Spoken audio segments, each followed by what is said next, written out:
लेकिन ये बात सच है कि जिस तरह से कबायली इलाके के लोग इमरान खान साहब के साथ खड़े हुए और इमरान साहब ने भी जो उनके लिए स्टैंड लिया, अमन के लिए स्टैंड लिया, दुनिया को एक मैसेज दिया, पाकिस्तानी कौम एक पीसफुल कौम है और बड़े मुश्किल वक्त से हमारे कबायली इलाके ख़ास तौर पे गुज़रे और जो प्यार उन्होंने दिया और फिर इमरान खान और फिर खैबर पख्तूनख्वा, आपको पता है कि वहाँ पे पहली बार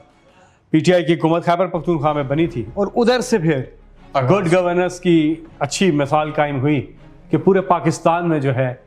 और अब तो इंशाल्लाह इमरान खान साहब जो है वो वफाक की अलामत हैं। पंजाब हो, बलूचिस्तान हो, सिंध हो, खैबर पख्तूनख्वा, आज़ाद कश्मीर, गिलगित बल्तिस्तान, इस्लामाबाद, हर जगह इमरान खान साहब भी पॉपुलर हैं और वफाक का निशान अगर कोई है पाकिस्तान में तो वो इमरान